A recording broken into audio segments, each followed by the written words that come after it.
सभी दर्शकों को सादर प्रणाम। जय श्री कृष्ण। शास्त्र संगत चैनल पर आप सभी का हार्दिक स्वागत, अभिनंदन।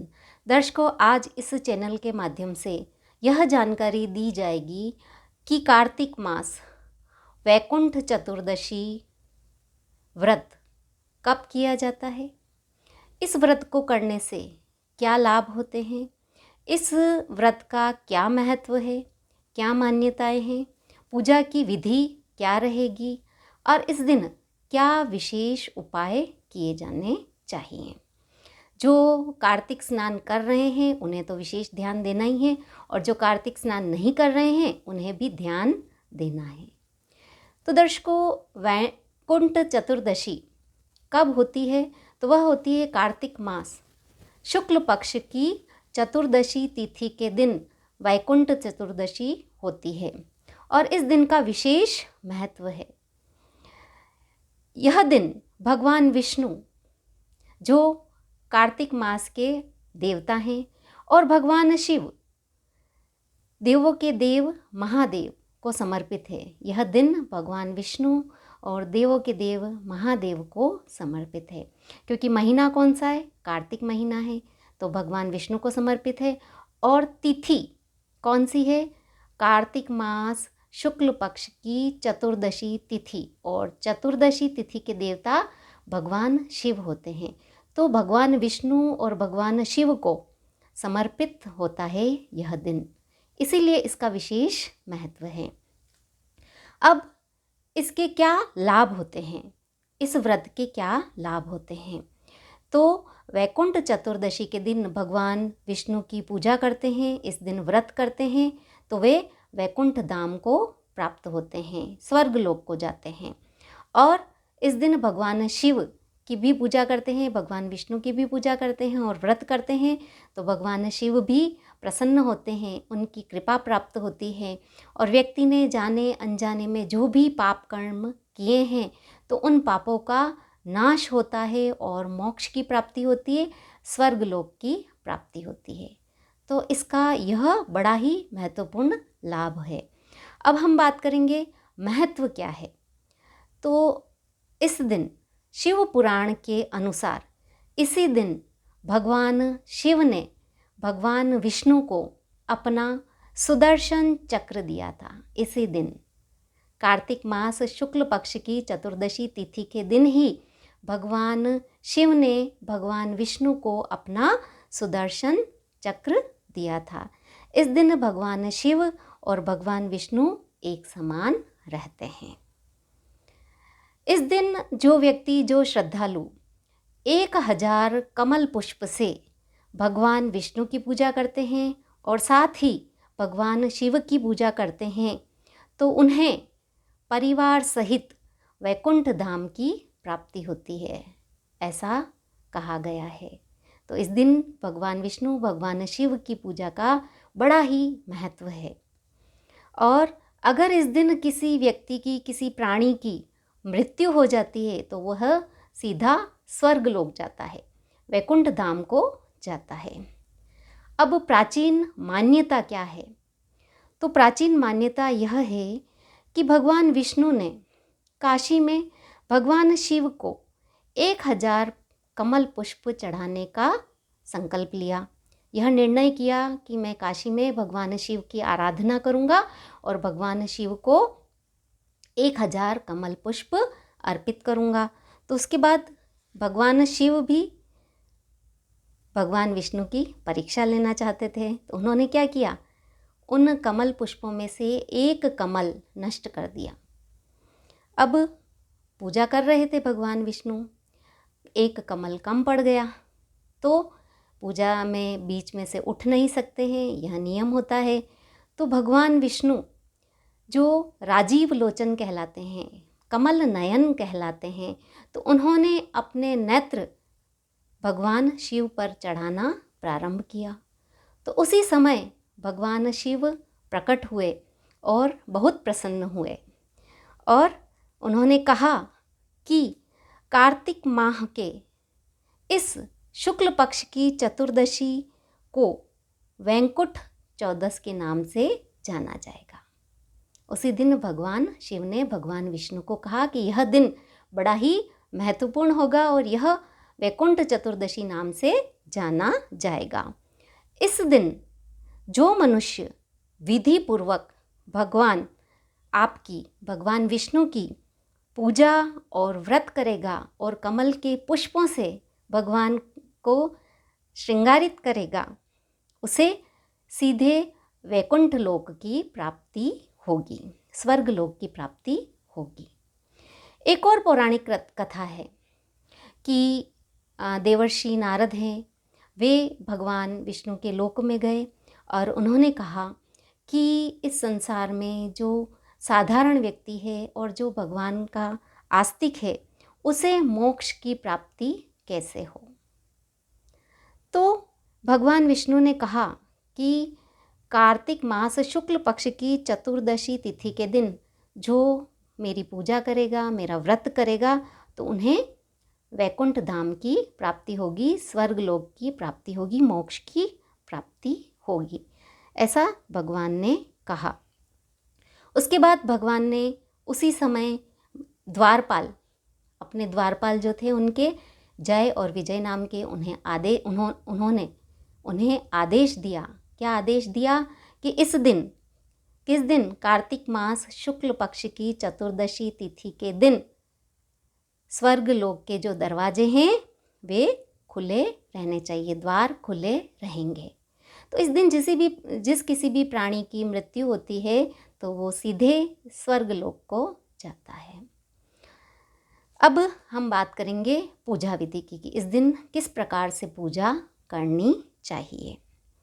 तो इस दिन सबसे पहले तो आप व्रत का नियम लीजिए, संकल्प लीजिए। सुबह प्रातः अगर आप कार्तिक स्नान कर रहे हैं तो आप वैसे ही सुबह जल्दी स्नान करेंगे।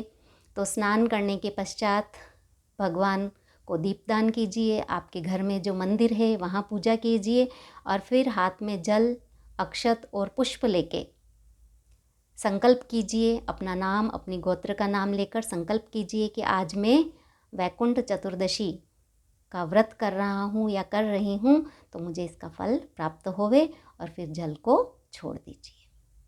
उसके बाद इस दिन पूजा विधि क्या रहती है, तो पहले भगवान विष्णु की पूजा की जाती है। आपने सुबह तो कर लिया, सूर्य को अर्घ्य दे दिया, घर में जो भी देवी देवता हैं उनकी पूजा कर ली, और फिर आपने दीपदान भी कर लिया। फिर आपको क्या करना है कि भगवान विष्णु की पूजा करनी है। पूजा में क्या क्या लेना है वह भी सुन लीजिए। दूध लेना है, दही लेना है, मिश्री लेनी है, और केसर लेना है, और इत्र लेना है, चंदन लेना है, कमल के पुष्प लेने हैं, और भगवान का अभिषेक भी करना है दूध दही से, जल से। और उसके बाद भगवान को कमल के पुष्प, चंदन आदि से श्रृंगारित करना है।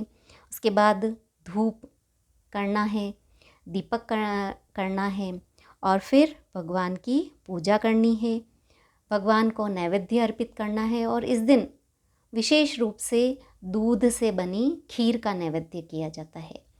अगर आप सक्षम हैं तो मखाने की खीर भी इस दिन भगवान को अर्पित कर सकते हैं। तो मखाने की खीर बनाएं और भगवान को नैवेद्य करें और आरती करें। इस तरह भगवान विष्णु का पूजन कर लें। उसके बाद फिर भगवान शिव की पूजा करनी है। भगवान शिव की पूजा कई बार बता चुकी हूँ, आप जानते ही हैं कि भगवान शिव को सर्वप्रथम पंचामृत से स्नान करवाएं, गंगा जल से स्नान करवाइए। उसके बाद क्या करना है, भगवान को केसर अर्पित करनी है, तिलक करना है। फिर क्या करना है, भगवान को पुष्प अर्पित करने हैं, बेलपत्र अर्पित करने हैं, और फिर धूप दीप नैवेद्य में जो भी आपके पास प्रसाद है वह आप भगवान शिव को अर्पित कर लीजिए। उसके बाद भगवान शिव के मंत्र का जाप कीजिए। ओम नमः शिवाय, इस बीज मंत्र का 108 बार आप जाप कर सकते हैं। यह मैंने जानकारी दी वैकुंठ चतुर्दशी के दिन, कार्तिक मास शुक्ल पक्ष की चतुर्दशी तिथि के दिन भगवान विष्णु और भगवान शिव की पूजा कैसे करनी चाहिए। इसके बाद क्या करना है, उपाय अब हम बात करेंगे उपाय की। तो इस दिन भगवान विष्णु और भगवान शिव की एक साथ पूजा की जाती है। तो भगवान विष्णु को भी बेलपत्र अर्पित करें। इससे क्या होगा, भगवान शिव प्रसन्न होंगे, भगवान विष्णु भी प्रसन्न होंगे। तो यह भी करना चाहिए कि भगवान विष्णु को बेलपत्र अर्पित करें। और इस दिन भगवान शिव को तुलसी अर्पित करें। तो इससे माँ लक्ष्मी जी का वरदान मिलेगा, माँ लक्ष्मी प्रसन्न होंगे। भगवान विष्णु के साथ साथ माँ लक्ष्मी जी की भी कृपा रहेगी। और यह करने से क्या मिलेगा, मोक्ष मिलेगा, वैकुंठ धाम की प्राप्ति होगी, स्वर्गलोक की प्राप्ति होगी, इस साधारण से उपाय से। इस दिन भगवान विष्णु को 3 बेलपत्र चढ़ावें। भगवान को चढ़ा दिए, आपने पूजा कर ली, फिर नेक्स्ट डे पूर्णिमा के दिन वो बेलपत्र लेकर क्या करना है, अपनी तिजोरी में रखने हैं। तो यह करने से क्या होगा, आर्थिक समस्याएं जो भी हो रही है वे सारी समाप्त हो जाएगी और समृद्धि मिलेगी। एक उपाय और है कि आपने भगवान शिव को तुलसी चढ़ाई और जो तुलसी आपने चढ़ाई है वह दूसरे दिन उस तुलसी को तांबे के लोटे में अर्पित कीजिए और उसमें जल अर्पित कीजिए। फिर वह जल, उस जल का छिड़काव पूरे घर में कीजिए। और यह करने से क्या होगा कि घर में जो भी नकारात्मकता है, नकारात्मक ऊर्जा है, वह सारी समाप्त हो जाएगी। तो यह साधारण सा उपाय आप कर सकते हैं। एक और उपाय है, इस दिन काशी के मणिकर्णिका घाट पर स्नान कीजिए और भगवान शिव और भगवान विष्णु की भी पूजा कीजिए। यह करने से आपकी जितनी भी मनोकामनाएं हैं वे सारी पूरी होगी। तो मैंने पूरी जानकारी दी कि कार्तिक मास वैकुंठ चतुर्दशी कब होती है, क्या क्या मान्यताएं हैं, इस व्रत को करने के क्या क्या लाभ होते हैं, पूजा की विधि क्या रहती है, सारा मैंने बता दिया है। अब हम बात करेंगे कि वर्ष 2024 वैकुंठ चतुर्दशी कब है। तो दिनांक वर्ष 2024 वैकुंठ चतुर्दशी है, दिनांक 14 नवंबर 2024 गुरुवार के दिन है। और चतुर्दशी तिथि प्रारंभ होगी इस दिन सुबह 9:43 पर और दिनांक 15 नवंबर 2024 को सुबह 6:19 पर चतुर्दशी तिथि समाप्त हो जाएगी। अब व्रत और पूजा का जो शुभ समय रहेगा, इस दिन व्रत का जो आप संकल्प लेंगे वह 14 नवंबर 2024 गुरुवार के दिन सुबह 9:43 के बाद आपको व्रत का संकल्प लेना है। इस बात का आपको विशेष ध्यान रखना है। अब हम बात करेंगे पूजन समय की। दर्शकों, इस तिथि के दिन पूजा कई लोग अलग अलग समय में करते हैं। जो लोग, अधिकतर लोग प्रदोष काल में पूजा करते हैं, अधिकतर लोग निशित काल में पूजा करते हैं और अधिकतर लोग अरुणोदय काल में पूजा करते हैं। तो सबसे पहले मैं बताऊंगी प्रदोष काल की पूजा। तो प्रदोष काल की पूजा का जो समय रहेगा, भगवान विष्णु की और भगवान शिव दोनों की पूजा करनी है। तो पूजा का जो शुभ समय रहेगा, आप जिस भी स्थान पर रहते हैं वहाँ के सूर्यास्त से लेकर 2:24 की समय अवधि में आपको पूजा करनी है, प्रदोष काल की पूजा करनी है। तो सूर्यास्त लगभग होगा 5:45। तो 5:45 से लेकर 2:24 की मतलब जोड़ दीजिए उसमें। तो इस समय अवधि में आपको भगवान की पूजा करनी है। अब हम बात करेंगे, बहुत सारे लोग निशित काल में पूजा करते हैं। तो निशित काल की पूजा का जो शुभ समय रहेगा वह रहेगा 14 नवंबर 2024 रात्रि 12:15 से लेकर रात्रि 1 बजे तक। तो इस समय अवधि में निशित काल की पूजा की जाएगी। और अरुणोदय की काल की, अगर अरुणोदय मतलब सूर्योदय काल की अगर आप पूजा कर रहे हैं तो यह पूजा होगी दिनांक 15 नवंबर 2024 के।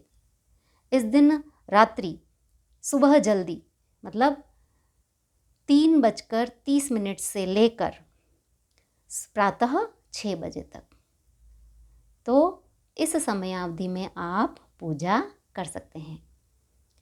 14 की रात और 15 की सुबह, इस मध्य रात्रि में आप 3:30 बजे से लेकर 6 बजे तक, इस समयावधि में आप भगवान विष्णु और भगवान शिव की पूजा कर सकते हैं। तो दर्शकों, मैंने वैकुंठ चतुर्दशी के बारे में संपूर्ण जानकारी दी। वीडियो पसंद आया हो तो इसे लाइक कीजिए, शेयर कीजिए। धन्यवाद। जय श्री कृष्ण।